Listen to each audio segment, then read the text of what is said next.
Boa noite, irmãos. Que a graça e a paz do Senhor seja com todos. Graças a Deus. Vamos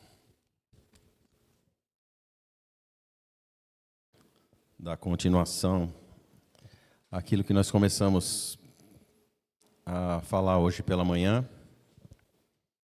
Nós tivemos aqui um tempo muito especial nessa manhã, onde nós falamos um pouco sobre algo tão importante na vida do crente, na vida do cristão, que é a oração. Eu gostaria de convidar os irmãos a abrir as suas Bíblias na carta do apóstolo Paulo aos Efésios, capítulo 6, versículo 18. Efésios 6, 18.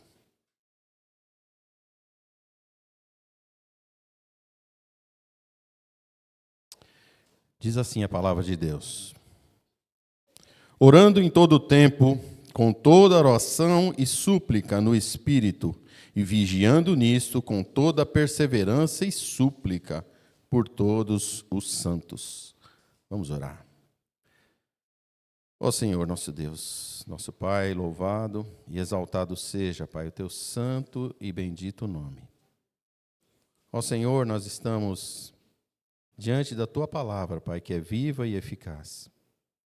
Suplicamos a ti, ó Deus, que o Senhor possa, Pai amado, ministrar nas nossas vidas, Pai, a tua palavra pelo poder do teu Espírito Santo. Que o Senhor possa estar, ó Deus, trabalhando, operando na vida de cada um de nós hoje, Pai, para que possamos ser edificados, fortalecidos, ó Deus, segundo a tua vontade, Pai, através da tua palavra. Sê conosco, Pai, em tudo que vamos fazer, e que tudo seja, Pai, para a honra e glória do teu santo e bendito nome.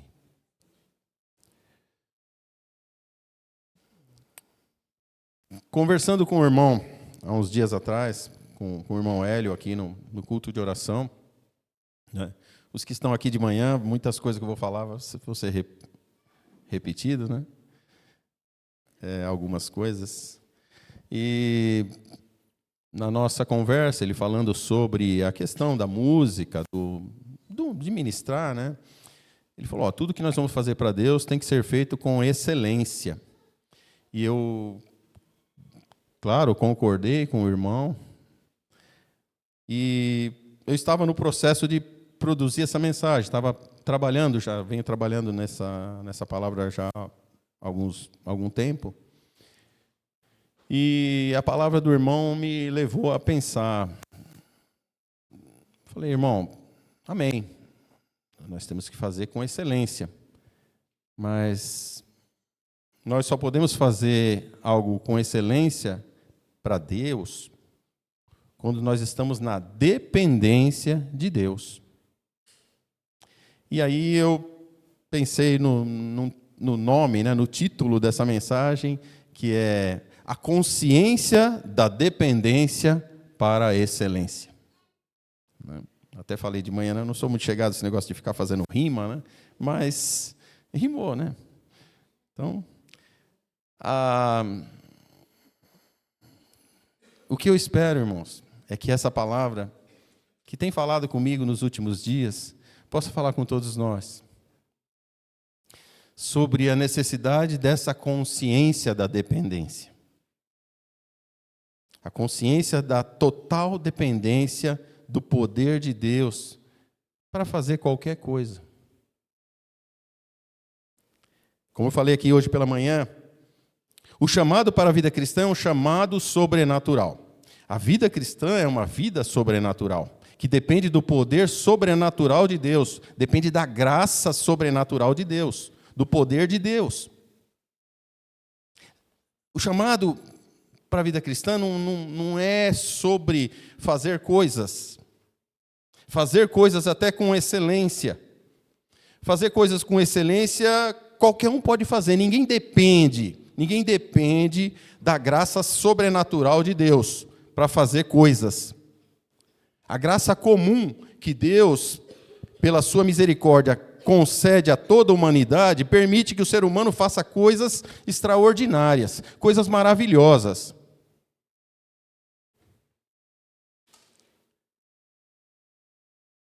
Alguém pode vir aqui, eu posso contratar um orador, uma pessoa inteligente, muito mais capacitada do que eu, tecnicamente, posso falar para ele, olha, eu quero que você fale isso aqui, que você use esse texto, esses textos, e que você fale lá na igreja.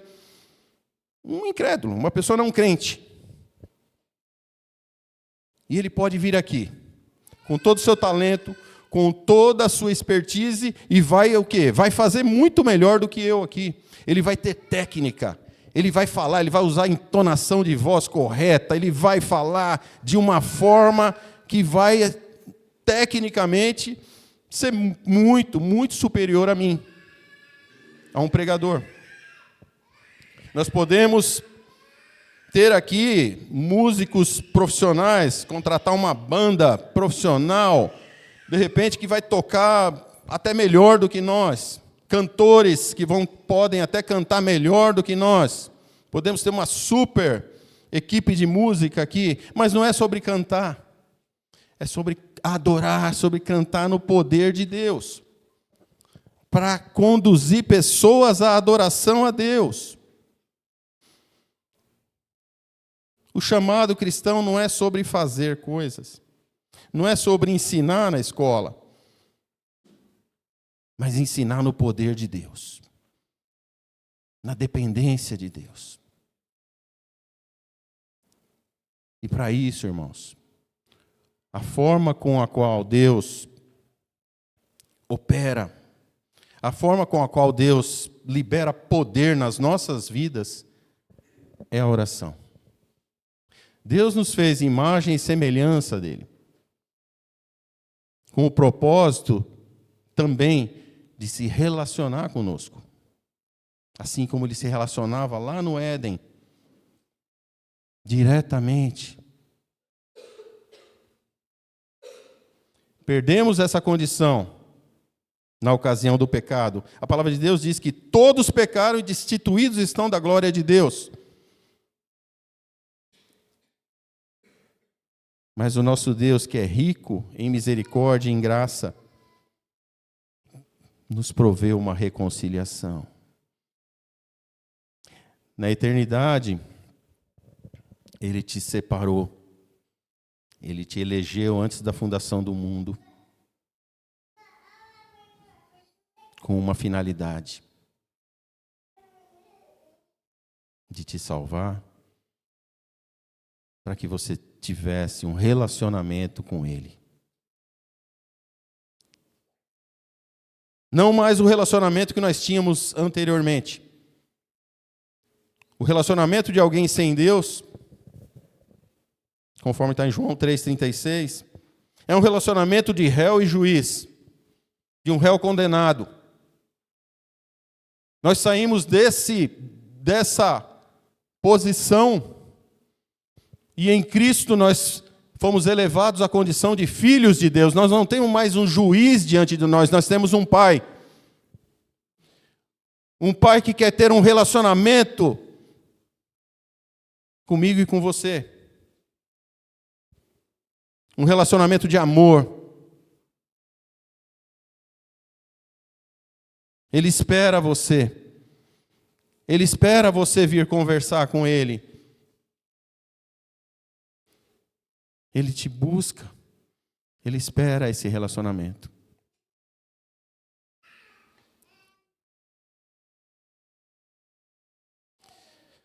A espiritualidade, irmãos, ela está até na moda.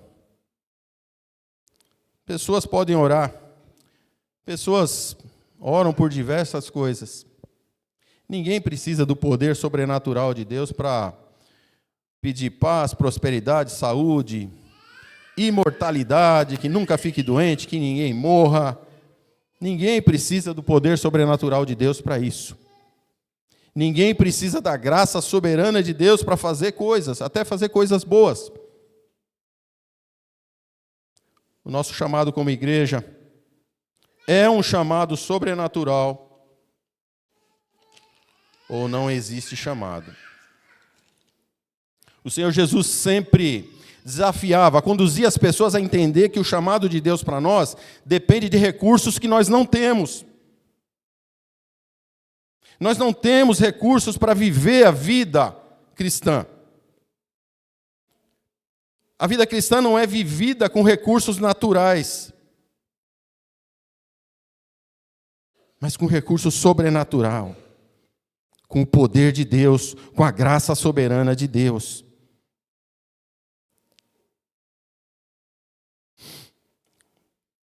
Somente a obra sobrenatural do Espírito Santo, somente pelo poder sobrenatural da graça soberana de Deus, é que alguém pode orar pedindo santidade.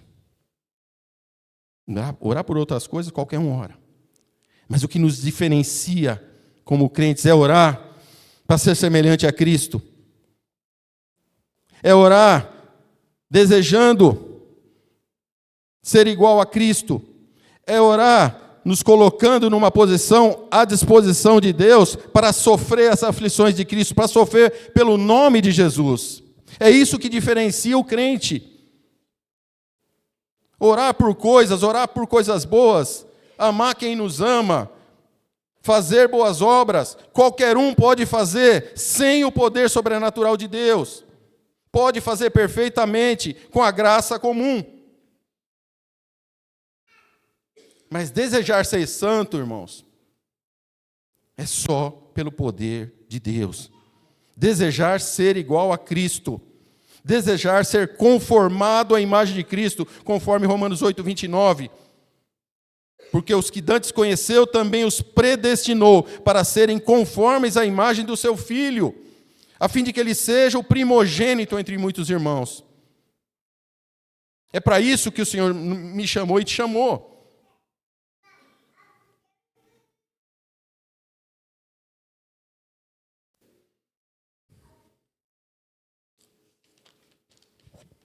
Nossa maior necessidade para viver o nosso chamado é a oração. Alguns argumentam, falamos isso hoje pela manhã, se Deus sabe de todas as coisas, Deus é onisciente, onipresente, onipotente, Deus conhece tudo. Deus sabe o que vai acontecer. Eu tenho uma causa, eu tenho algo que vai ter um desfecho. Mas Deus já sabe tudo o que vai acontecer, então para que orar?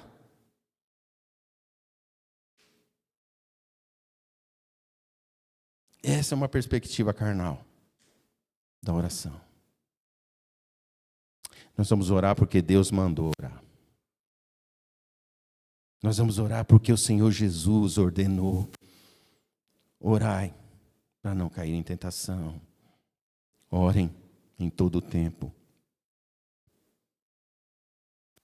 Mateus 26, 41. Não está funcionando hoje? Tá bom. Vai e não peques mais.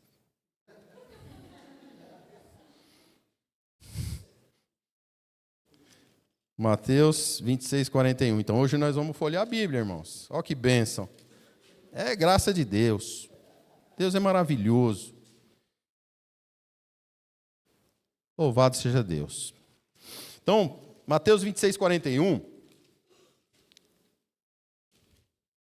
O Senhor Jesus nos diz assim: vigiai e orai, para que não entreis em tentação. Na verdade, o espírito está pronto, mas a carne é fraca. E indo segunda vez orou, dizendo: Pai, se este cálice não pode passar de mim, sem eu beber, faça-se a tua vontade. Então ele ordenou aos seus discípulos: vigiai e orai para que não entreis em tentação. Na verdade, o espírito está pronto, mas a carne é fraca. Hoje cedo nós falamos sobre Marcos 1, 29 ao 39. Lá no comecinho do livro de Marcos, não vamos não vai dar para passar por todas as passagens, então só comentar rapidamente. Nós estávamos falando sobre o tempo. O versículo do tema da pregação é: orando em todo o tempo, com toda oração e súplica no Espírito, e vigiando nisso com toda perseverança por todos os santos. Então, orando em todo o tempo. A questão é o tempo.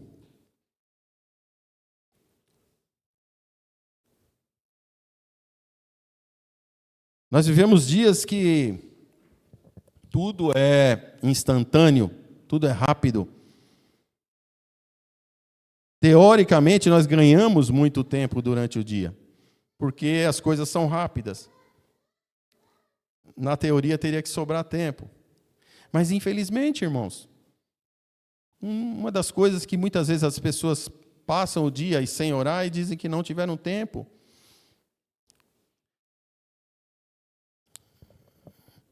Todos nós temos a mesma quantidade de tempo durante o dia. Cada um de nós tem um tempo determinado com Deus. Deus tem o tempo nas suas mãos. Cada um de nós tem uma quantidade de tempo para viver aqui na terra. Mas temos a mesma quantidade de tempo durante o dia. Falamos sobre o dia de Jesus aqui em Mateus 1, 29 ao 39, onde eles chegaram na casa de Pedro, a sogra de Pedro estava enferma, Jesus tocou nela e ela se levantou e logo os servia, e já chegou ali operando esse sinal, esse milagre, e aí todos os enfermos da cidade vieram à porta ali da casa de Pedro, e a palavra de Deus diz que Jesus curou a todos. Libertou pessoas de possessão demoníaca, expulsou demônios.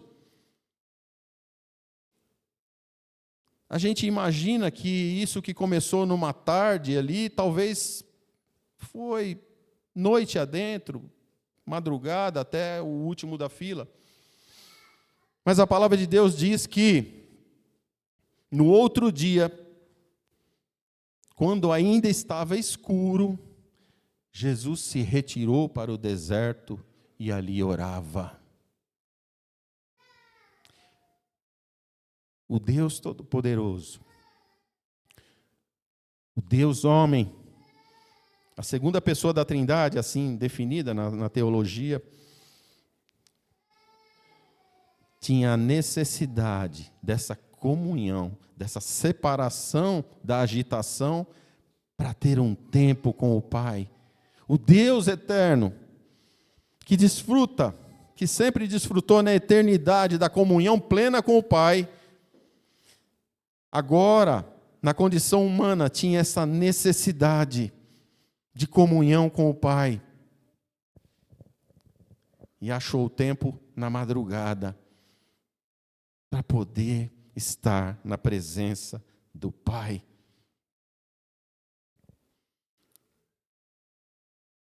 Trabalhou arduamente durante todo o dia, atendeu pessoas até de madrugada, mas se levantou quando ainda estava escuro e foi para um lugar deserto. Irmãos,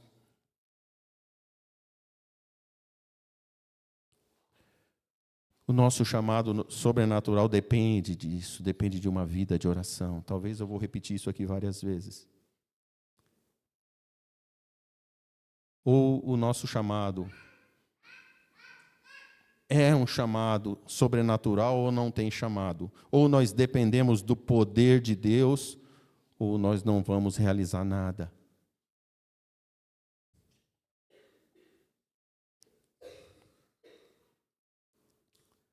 O Senhor Jesus sempre nos alertava a depender de Deus, a depender dEle. Em João 15,5 ele diz: eu sou a videira e vós os ramos. Quem está em mim e eu nele, esse dá muito fruto, porque sem mim nada podeis fazer. Sem mim nada podeis fazer. Irmãos, quem crê nessa palavra, em nome da coerência, tem que orar. Tem que ter vida de oração. Sem Jesus eu nada posso fazer. Se eu creio nisso, irmãos, só me resta viver na dependência desse Deus. O apóstolo Paulo ordena que oremos, ele ora e ele pede oração por ele. 1 Tessalonicenses 5,17 é uma passagem que muita gente conhece, orai sem cessar. Veja que aqui, Efésios 6,18 é orando em todo o tempo.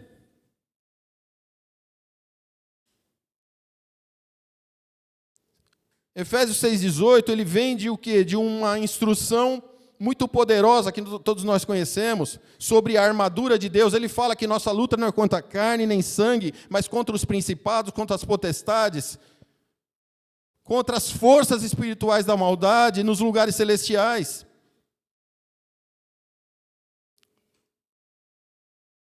E aí ele fala da armadura de Deus, do capacete da salvação, da couraça da justiça, calçados os pés nas sandálias do Evangelho,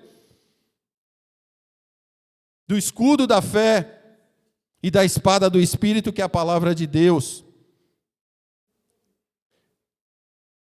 Mas para fechar essa armadura, irmãos,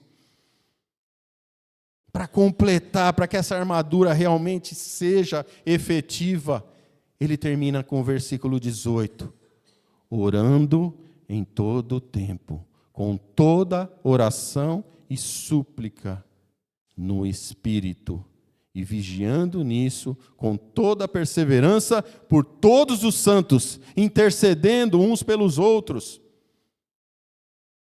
É uma ordem para a igreja, irmãos, para o povo de Deus. A dependência de Deus. Era isso que fechava aquela armadura, era isso que fazia com que aquela armadura que ele anunciava ali fosse realmente efetiva. Orando em todo o tempo.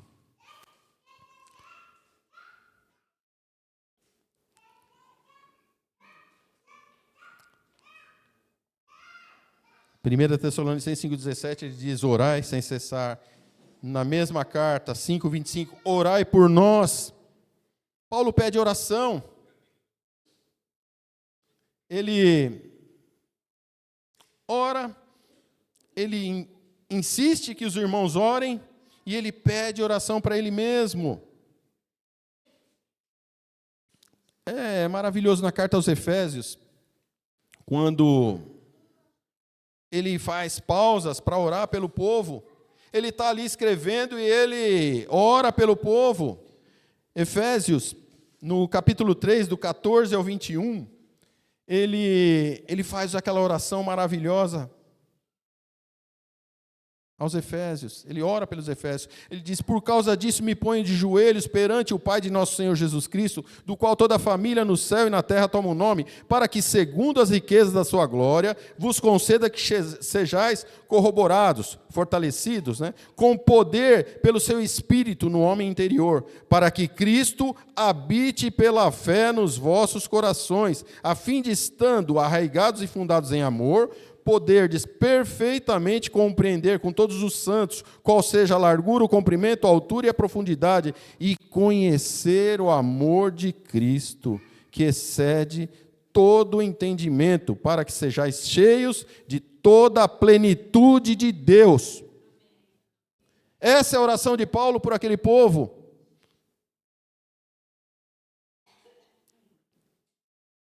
As cartas de Paulo geralmente eram para povos, para pessoas que estavam passando por dificuldades terríveis, perseguições, injustiças, violência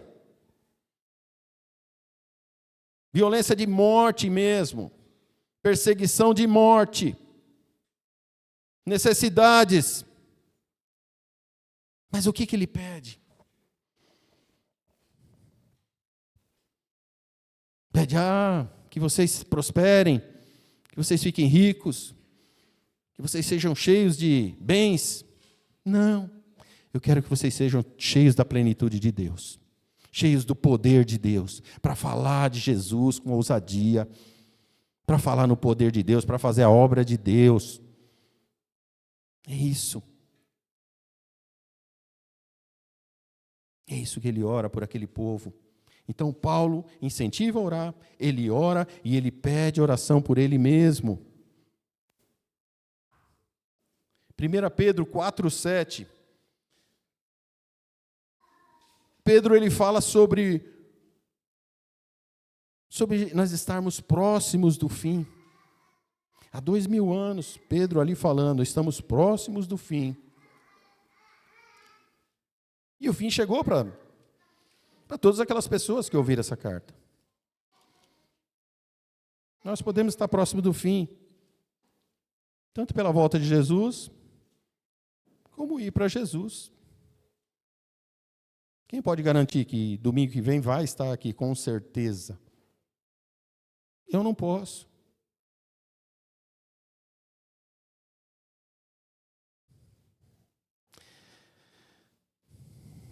O ideal do cristão é viver dessa forma, como se fosse o último dia. 1 Pedro 4,7. Pedro ele diz assim: já está próximo o fim de todas as coisas, portanto, sede sóbrios e vigiai em oração.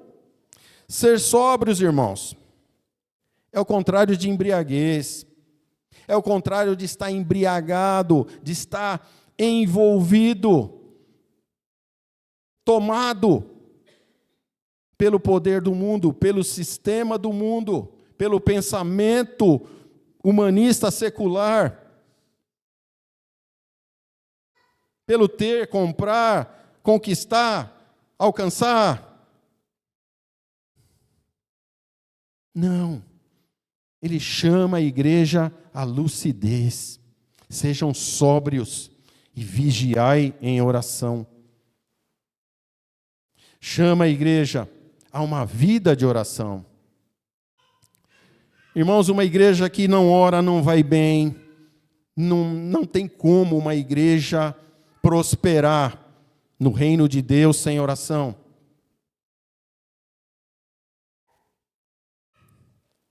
Não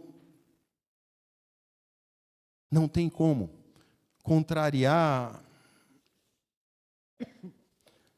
aquilo que os apóstolos insistem tanto nas suas cartas, insistem tanto na Bíblia, aquilo que Jesus insiste tanto conosco.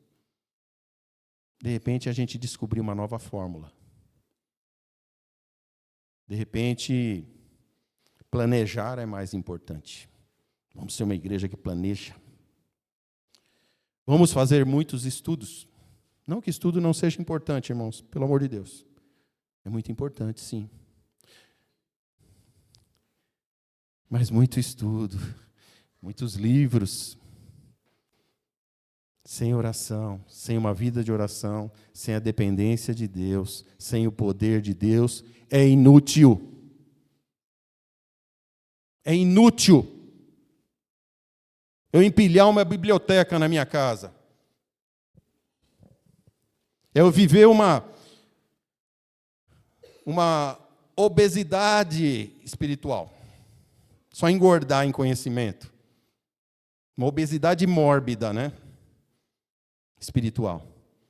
Não, eu já li tudo sobre o assunto. Conheço tudo. Opa, já li. Opa, vamos estudar, vamos ler. Nada contra ler, irmãos. Nada contra livros. Mas sem o poder de Deus é inútil. É conhecimento morto. Sem vida de oração, não tem vida cristã. Não tem nada. Tem um faz de conta.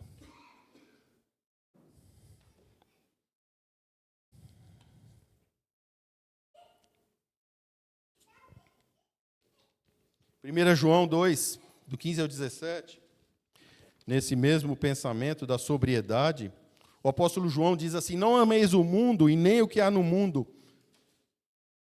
Se alguém ama o mundo, o amor do Pai não está nele. E o mundo passa. 1 João 2, do 15 ao 17, ele diz assim: não ameis o mundo, nem o que há no mundo. Se alguém ama o mundo, o amor do Pai não está nele, porque tudo que há no mundo, a concupiscência da carne, a concupiscência dos olhos e a soberba da vida não é do Pai, mas do mundo. E o mundo passa e a sua concupiscência, mas aquele que faz a vontade de Deus permanece para sempre. Não podemos ser envolvidos pela embriaguez do mundo. Aqui ele fala da concupiscência da carne, da concupiscência dos olhos e da soberba da vida. A concupiscência da carne é o desejo exagerado pelo meu prazer. E a soberba da vida é o orgulho das minhas conquistas. É o prazer pelas minhas conquistas. Fazer, conquistar, comprar, ter, chegar lá. A soberba da vida. Isso é embriaguez. É embriaguez que nos desvia do propósito que Deus tem para nós. A vida, o chamado de Deus para nós, exige uma vida de oração, uma vida de dependência do poder sobrenatural de Deus. Lucas 21, do 34 ao 36, Jesus também nos chama a ser sóbrios, a vigiar em todo o tempo. Sede sóbrios, não embriagados. Deus concede tempo para todos nós. O mundo, irmãos, as pessoas no mundo até oram aí, como eu falei no começo aqui, a espiritualidade está na moda.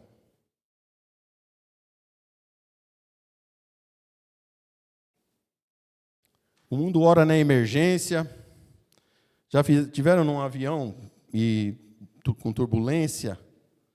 Até o ateu ora, irmãos, é uma coisa incrível. O ateu, ai meu Deus, né? Quando a máscara cai ali, aí a coisa pega. As pessoas oram. As pessoas oram na dificuldade, na emergência, na correria. Opa, orar. Mas o que é triste, irmãos, é ver crente vivendo essa vida e orando dessa forma. Quando nada dá certo, quando eu já tentei tudo, quando tudo fracassou, todas as minhas tentativas, toda a minha esperteza, toda a minha inteligência, todas as minhas técnicas, todas as minhas formas de resolver as coisas falharam. Opa, acho que agora eu acho que o único jeito é orar, para ver se dá jeito, né? Porque eu não consegui, talvez Deus consiga, né?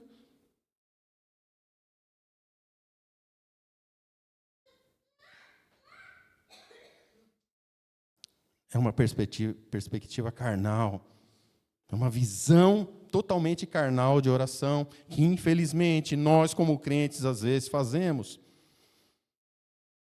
Buscamos tudo para depois orar.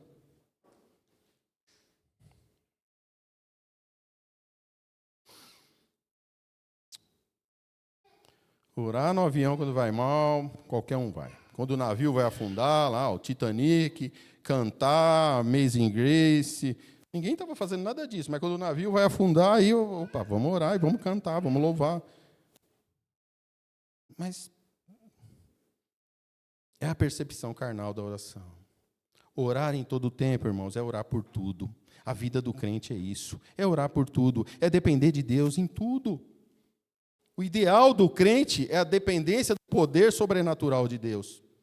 Porque o nosso chamado é sobrenatural, é para fazer coisas que humanamente são impossíveis. Que não se faz com talento, com força, com inteligência, com nossa capacidade.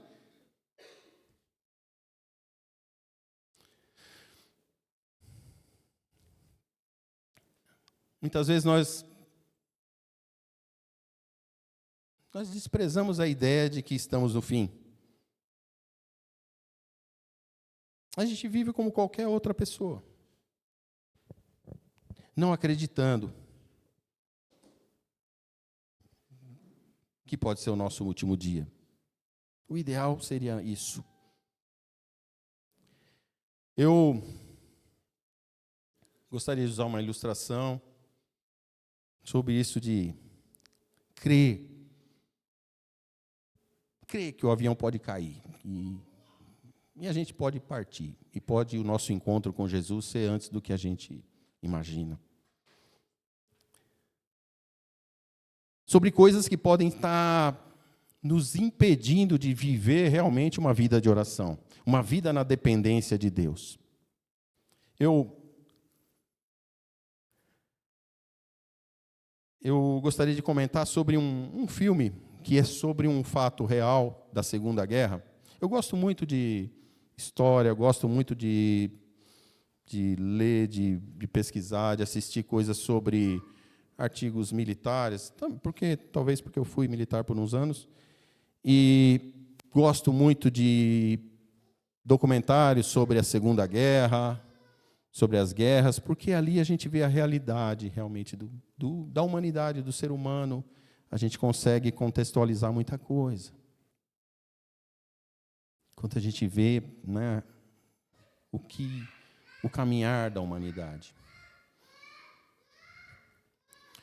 O iluminismo acreditava que, o movimento iluminista acreditava o quê? Que a razão, né, que o conhecimento ia desenvolver a humanidade, e a humanidade ela ia só crescer, ia evoluir e se tornar o quê? Uma sociedade perfeita. Quando, né, as pessoas iam intelectualmente se desenvolver. Isso no final do século XIX, né? Aí veio a Primeira e a Segunda Guerra e o iluminismo foi por água abaixo. Que bela evolução do ser humano, né?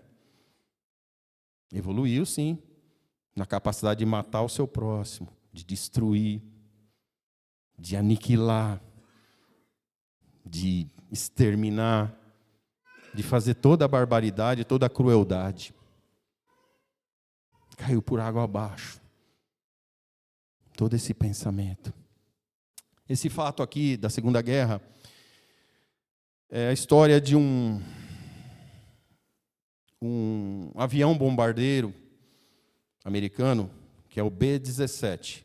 O filme que tem, eu não assisti totalmente o filme, vi só algumas cenas e peguei a sinopse só do filme, mas quero assistir.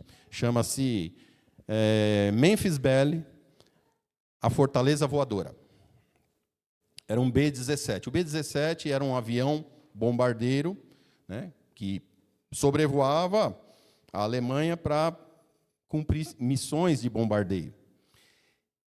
Era um avião poderoso, carregava uma carga enorme.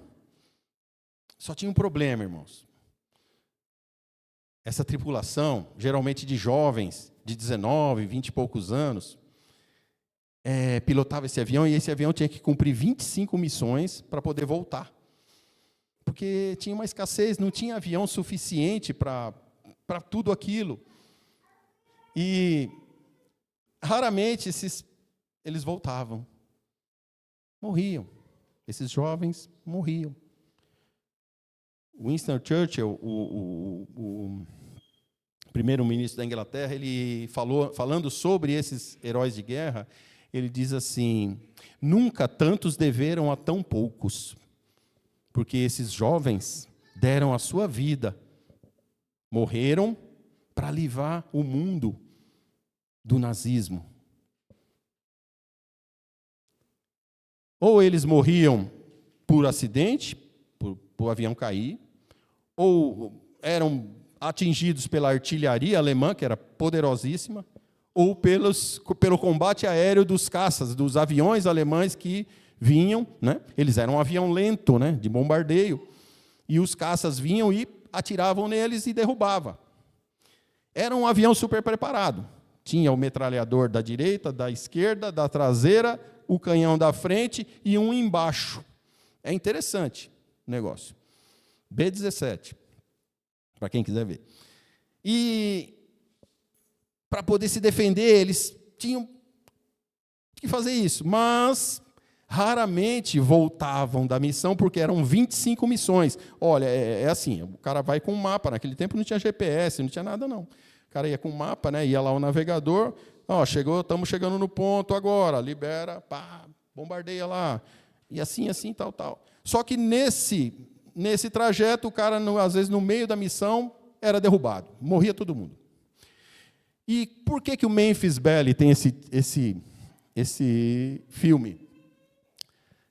A tripulação, elas batizavam o avião com um nome. E Memphis Belly significa a Bela de Memphis. Era a namorada do capitão, comandante do avião. Então, eles personalizavam o avião. Então, tem a foto de uma moça, assim, escrito Memphis Belly. E esse avião, por que fizeram esse filme? Porque foi o primeiro a conseguir retornar da missão. Agora, o retorno, onde eu quero chegar? O avião estava avariado, tinha sido atingido, mas estava conseguindo voar ainda sobre o Atlântico. Fumaceando, capengando, parou um motor, só tem um motor funcionando. E o piloto fala assim, olha, gente, sinto informar que o combustível não dá para chegar. O combustível não vai dar para chegar. Alguém lá, algum dos técnicos falou assim, a não ser que a gente se livre de toda a carga. E aí começaram a jogar coisas fora. E jogavam. Equipamentos caríssimos, armas, munições, suprimento, coisas deles, pessoais, tudo. Jogando tudo no mar. E conseguiram chegar no seu destino. E conseguiram pousar e sobreviveram. Foi a primeira tripulação a conseguir voltar da sua missão vivos. O que eu quero dizer com isso para vocês, irmãos, com toda essa história? Esses homens, eles tinham um objetivo de chegar num alvo, de voltar para casa. Mas acreditaram que se não se desvencilhasse de peso, não iriam chegar. Se não jogassem coisas fora, coisas valiosas, armamentos, suprimento, coisa que era caro, mas tinha que ser jogado fora, porque senão não ia chegar. Então eles acreditaram, não, eu tenho que me livrar disso para conseguir chegar. Então, irmãos, eu pensando nisso, eu associei um pouco a nossa vida. Talvez tenha muito peso na nossa vida que nos impede de chegar no nosso objetivo, no objetivo que Deus tem para mim e para você. E talvez sejam coisas que para nós sejam valiosas, mas que estão sendo um peso na nossa vida e que impede que você e eu, de fato, tenhamos um relacionamento com Deus efetivo. Impede que a gente desfrute do poder de Deus na sua plenitude, impede que a gente cumpra a vontade de Deus de forma efetiva no poder de Deus. Temos que acreditar que para chegar no nosso objetivo, talvez a gente tenha que se livrar de muito peso. Hebreus 12, 1 e 2 diz assim, Hebreus, tá para trás aqui. Poxa, que pena, hoje a gente ficar sem o data show, né? Diz assim, portanto nós também, pois estamos rodeados de uma tão grande nuvem de testemunhas, deixemos todo embaraço e pecado que de tão perto nos rodeia, e corramos com paciência a carreira que nos está proposta, olhando para Jesus, autor e consumador da nossa fé. Então, deixando todo embaraço e pecado que de tão perto nos rodeia, deixando tanto peso, tanta coisa que talvez possa estar nos tirando, consumindo a nossa vida, consumindo o nosso tempo, impedindo que a gente viva uma vida, uma comunhão plena com o Senhor, um relacionamento com Deus através da oração.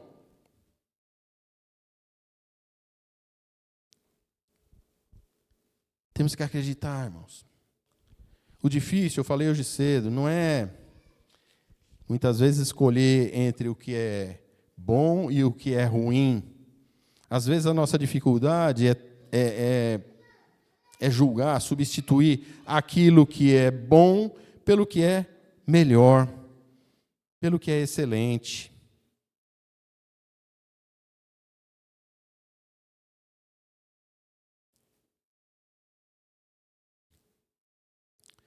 Em Filipenses 4, do 4 ao 7,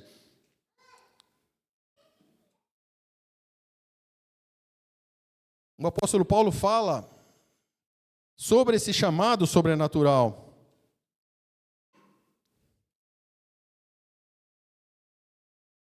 Ele está dentro de uma prisão, irmãos, sob maus tratos. Não era uma prisão confortável. E ele convida o povo a uma alegria. Lá de dentro ele fala assim, porque para mim o viver é Cristo e o morrer é ganho. Eu estou feliz. Em nenhum momento nessa carta que ele escreve de dentro da prisão ele reclama. Ele fala algo, orem por mim para que eu seja liberto. Não, ele fala, olha, aqui toda a guarda já ouviu sobre o Evangelho. Eu estou preso, mas o Evangelho não está preso. Irmão, só no poder de Deus, só na dependência do poder, só movido pela graça soberana de Deus que alguém pode fazer isso. Um homem preso, a tendência é o quê? Ele definhar, ele morrer de depressão, ele ficar triste, E esse homem, no poder de Deus, ele ordena aquela igreja, alegre-se no Senhor.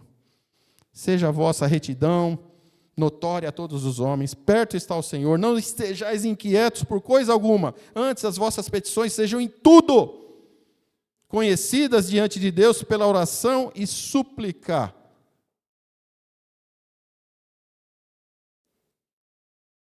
Para que resultado?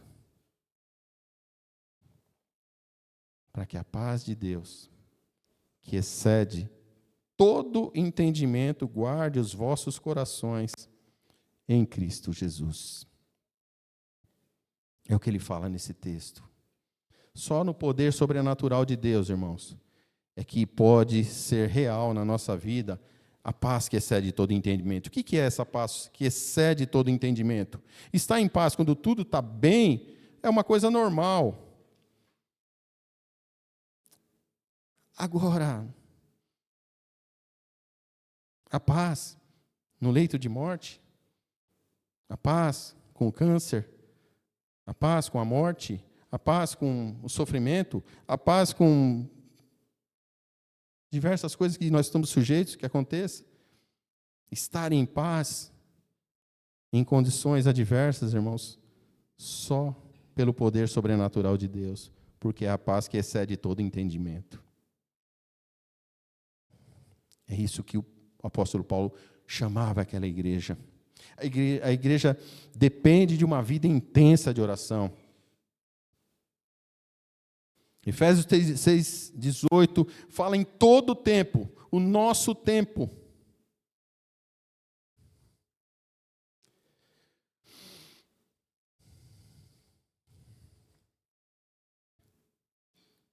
Dependência de Deus em tudo, irmãos. É isso que envolve o nosso chamado. Nosso chamado não é sobre fazer coisas. Podemos fazer tudo. Pode-se fazer tudo com a graça comum de Deus. Nada impede que se façam coisas. Não é sobre a gente pregar, não é sobre ensinar, não é sobre cantar.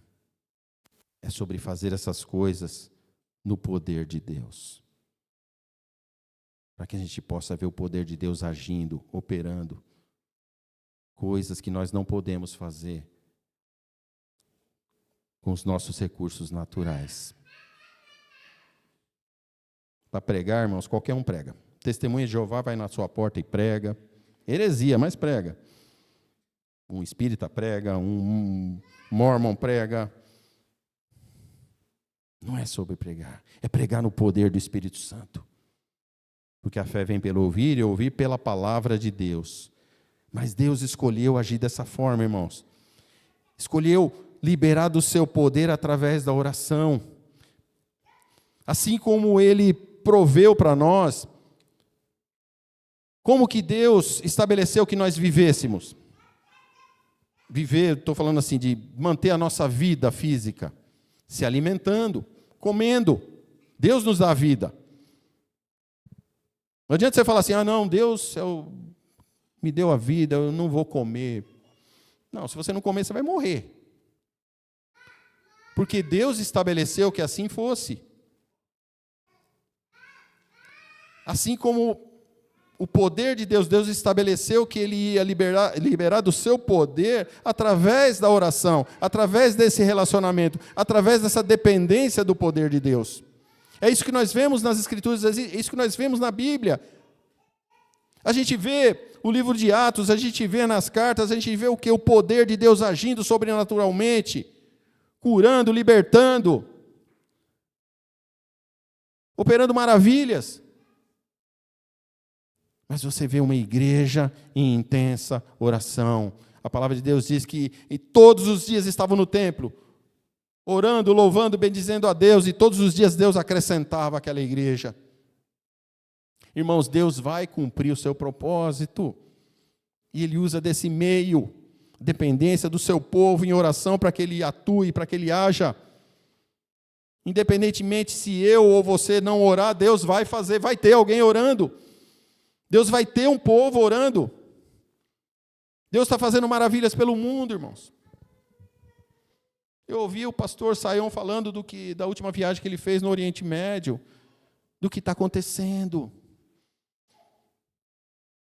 Muçulmanos se convertendo aos montes.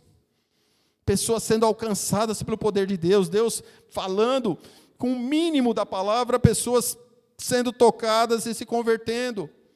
Então Deus vai cumprir a sua obra. A grande questão é, e nós vamos estar onde? Nós vamos fazer parte disso? Vamos ser uma igreja que ora? Vamos ser uma igreja que atua para que Deus haja em nós e através de nós para cumprir o seu propósito? Ou vamos fazer de conta, vamos viver uma vida de faz de conta, vamos tocar o ministério empurrando com a barriga? Um ministério, gente, liderar um ministério sem vida de oração é inútil. É inútil. Mas não é só inútil. Não é. Não para por aí.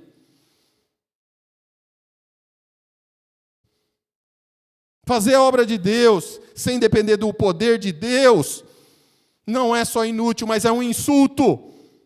É um desprezo ao poder de Deus. É um desprezo àquilo que Paulo orou aqui aos Efésios no capítulo 3, do 14 ao 21. Para que vocês recebam todas as bênçãos espirituais em Cristo.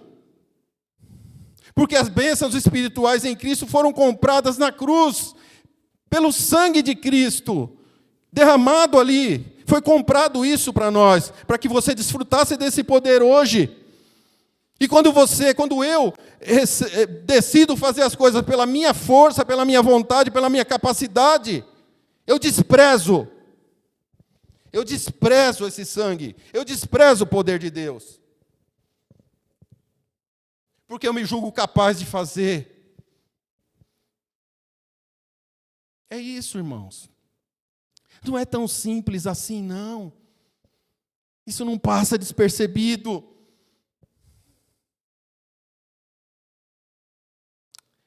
Foi difícil, irmãos.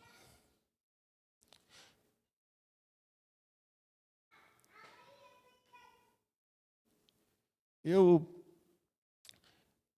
preparando isso, eu eu preciso confessar para a igreja e preciso pedir perdão, que eu fiquei pensando, quantas vezes, não foi uma, nem duas, nem três, que eu vim fazer as coisas, dar uma aula, fazer um evangelismo, pregar, sem orar devidamente como deveria orar, sem estar na dependência de Deus.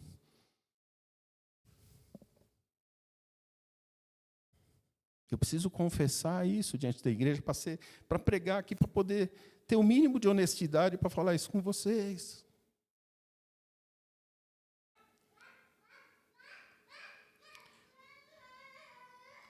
Por confiar no quê?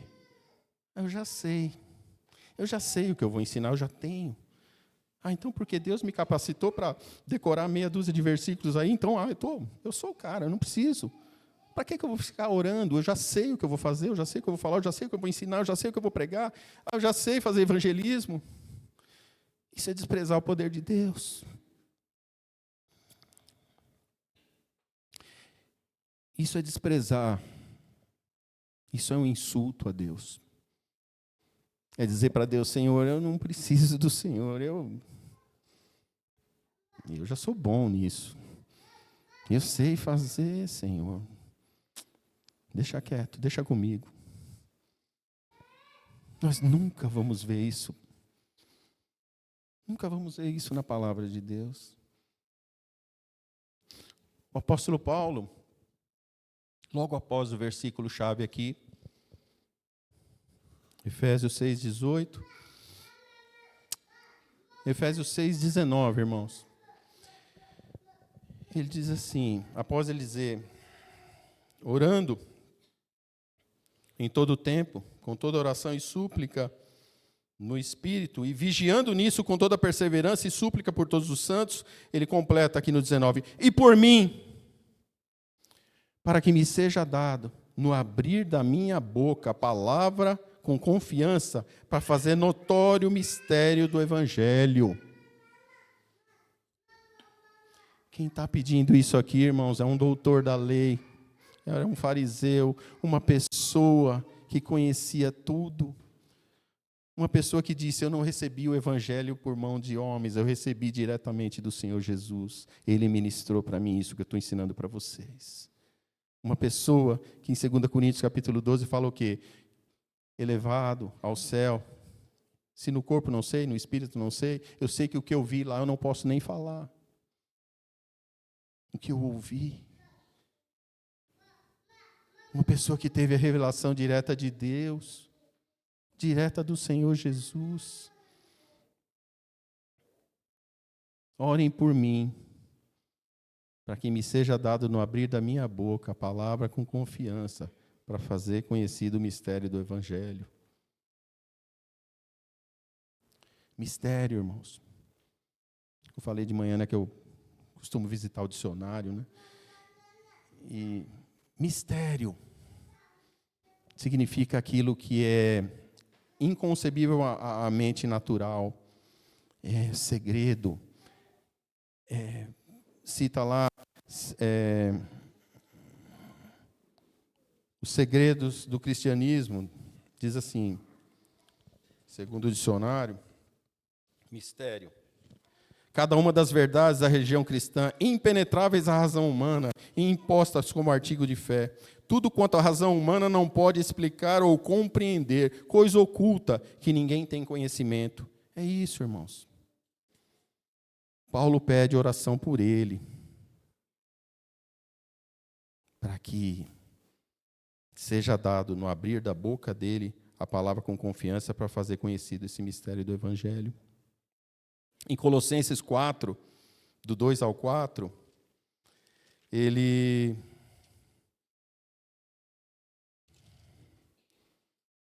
também pede praticamente a mesma coisa. Ele diz assim, perseverar em oração, velando nela com ações de graças. Colossenses 4, do 2 ao 4. Orando também juntamente por nós, para que Deus nos abra a porta da palavra, a fim de falarmos do mistério de Cristo, pelo qual estou também preso, para que o manifeste como me convém falar.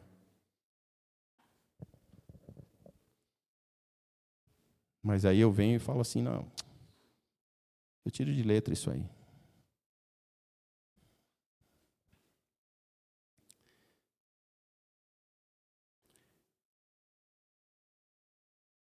Eu espero, irmãos, que Deus faça uma obra na nossa igreja. Que desperte em nós a consciência real da nossa dependência de Deus. Quando nós agimos assim, não, dá para ir fazer sem ter tempo de oração, sem separar, sem ter uma vida de oração, sem orar, sem buscar a Deus, e eu fazer as coisas,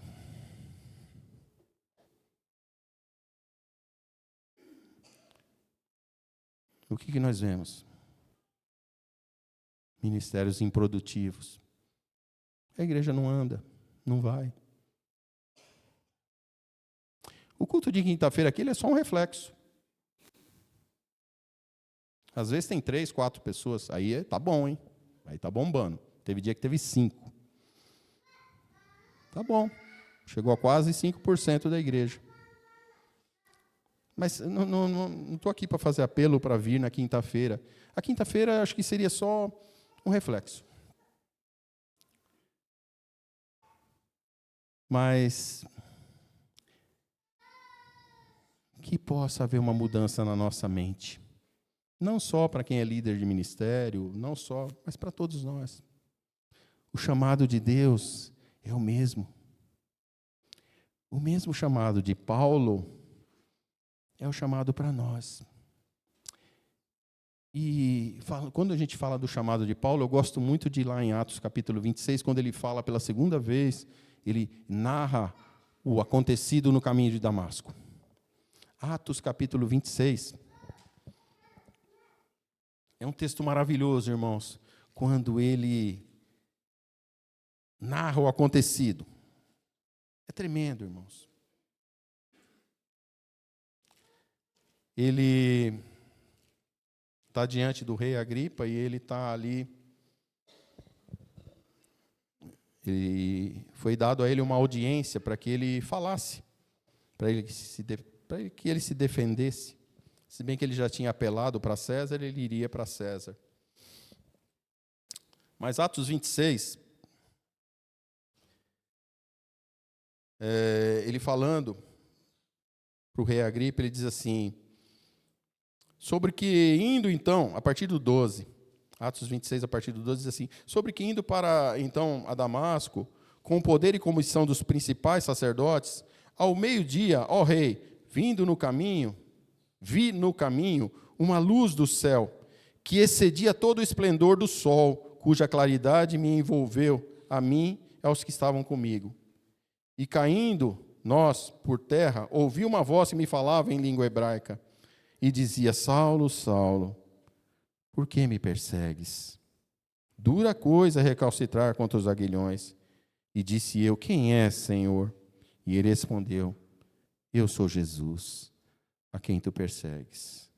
Eu imagino, irmãos, o tremor que esse cara teve, todos os ossos dele devem ter tremido ao ouvir uma palavra dessa. Eu sou Jesus, a quem tu persegues. Mas levanta-te e põe sobre os seus pés, porque te apareci para isso, para te pôr por ministro e testemunha, tanto das coisas que tem visto, como daquelas pelas quais te aparecerei ainda, livrando-te deste povo e dos gentios a quem agora te envio. Prestem atenção, irmãos, no chamado, no comissionamento de Jesus para Paulo. E entenda isso sendo falado para você.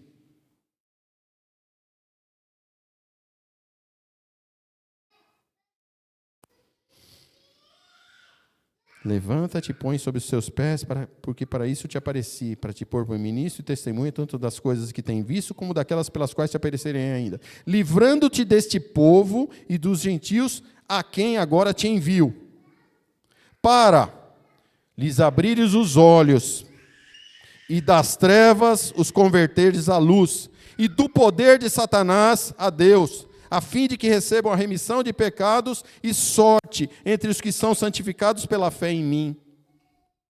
Jesus falando isso para Paulo. Ó Paulo, você agora é minha testemunha. Você vai levar o meu nome. Para Ananias, Jesus fala assim, olha, e eu vou mostrar para esse Paulo o quanto ele ainda vai padecer por causa do meu nome. Mas o que chama atenção aqui, irmãos, é o comissionamento.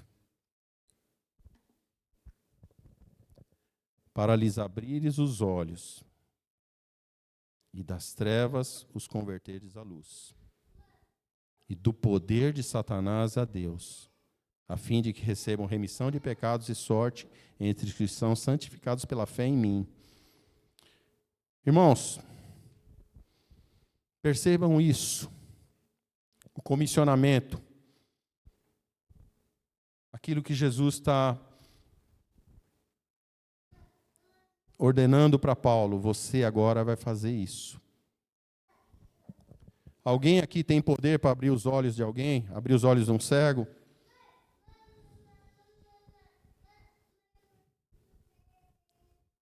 Das trevas, converter alguém para a luz?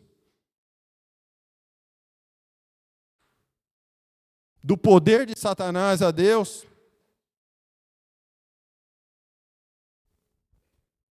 Será que alguém pode falar que pode fazer alguma dessas coisas com a seu conhecimento, sua sabedoria, sua força, sua habilidade?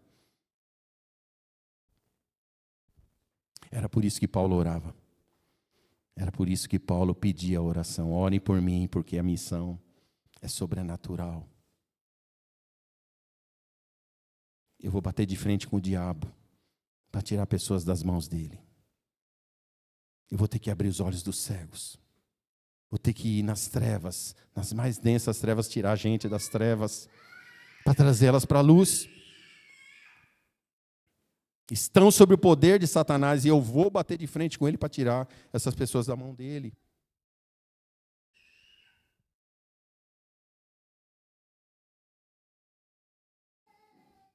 Fazer evangelismo, irmãos. Fazer missões na força da carne é inútil. E além de inútil, é um insulto a Deus. É um desprezo a Deus. Ninguém vai abrir os olhos de ninguém. As pessoas estão cegas. As pessoas estão embriagadas e cegas no mundo. A palavra de Deus diz em Romanos 10:17, porque a fé vem pelo ouvir e ouvir pela palavra de Deus. Deus escolheu esse método, essa forma, irmãos. Para nós, para mim e para você. Deus poderia convencer as pessoas de forma muito mais fácil, através de anjos. Imagina um anjo chegar na sua frente e falar, olha, ou você se converte ou você vai para o inferno. Talvez isso seria mais convincente, né? Mais impactante, né? Mas Deus escolheu a pregação do Evangelho. Por isso Ele comissionou eu e você para ir lá nas trevas, tirar pessoas das trevas para a luz, abrir os olhos dos cegos, para tirar pessoas do poder de Satanás e trazer para Deus, a fim de que recebam a salvação pela fé em Jesus Cristo. É isso, irmãos. Esse é o chamado de Deus aqui para Paulo, e é o chamado de Deus para você e para mim. Não vamos fazer isso na força da carne. E quando nós tentamos fazer, além de ser inútil, é um desprezo, é um insulto.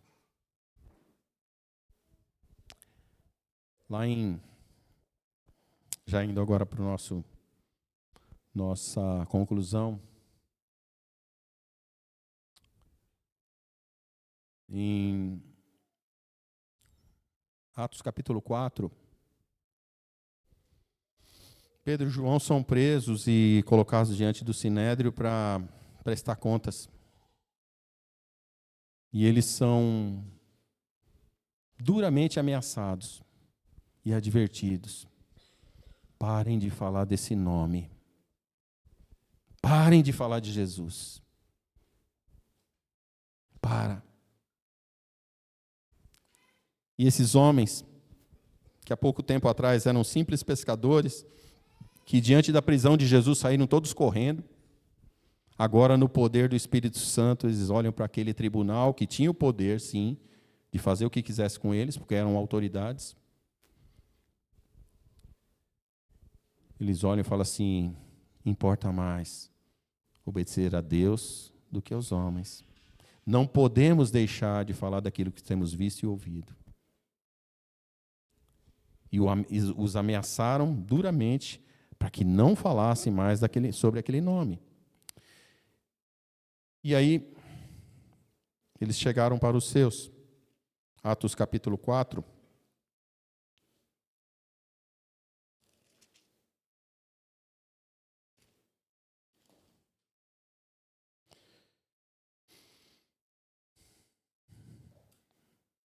Chegaram para a igreja, e a igreja orou.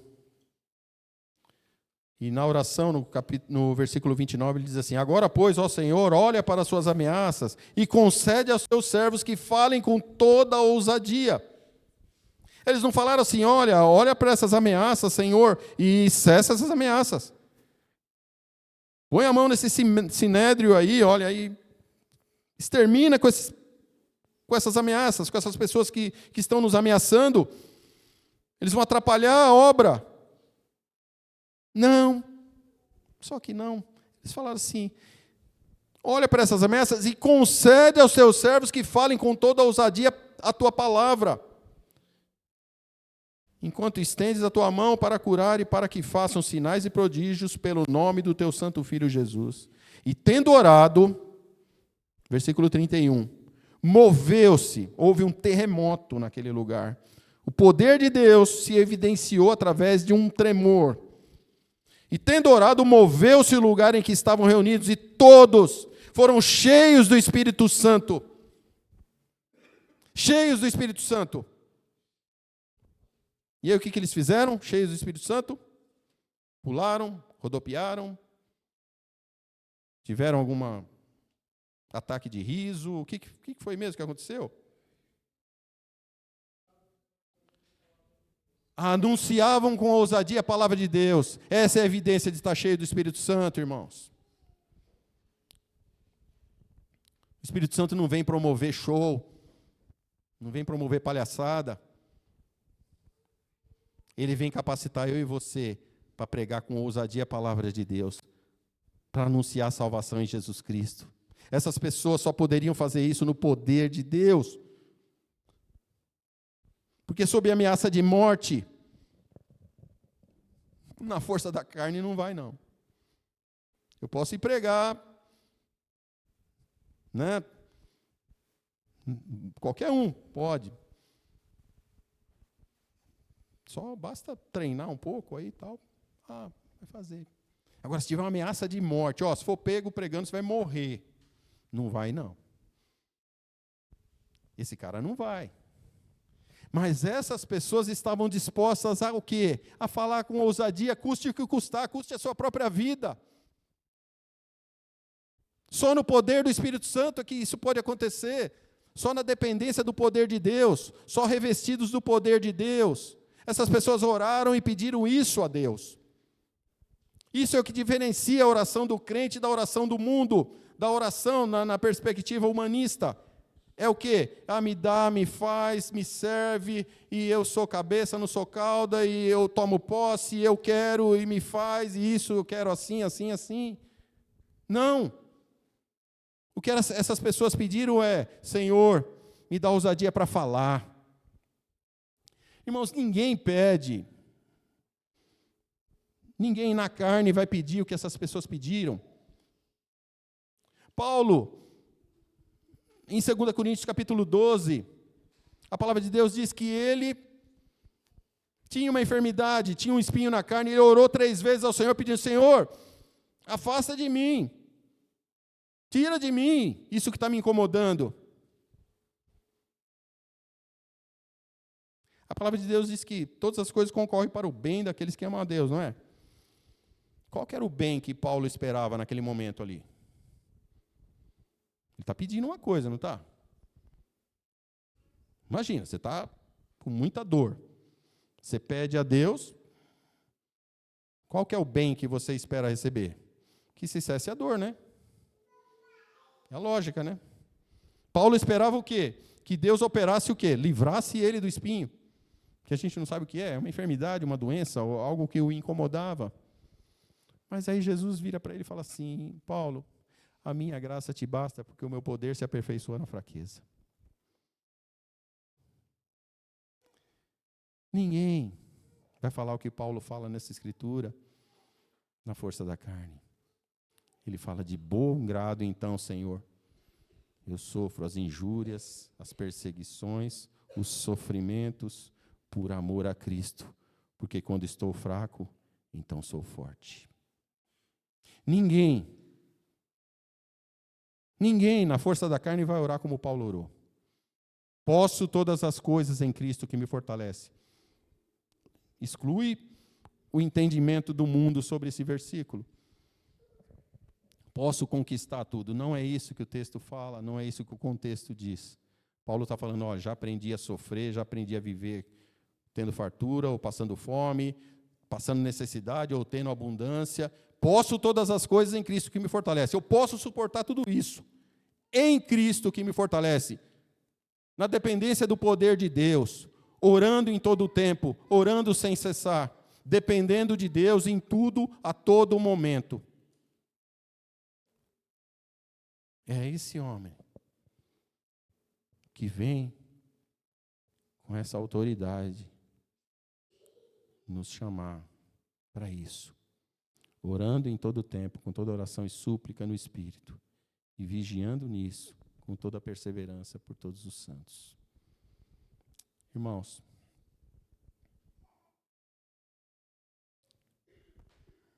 que nós possamos, eu acho que das 3 palavras que eu falei aqui, do tema, eu acho que a principal é a consciência, é estar consciente da minha dependência.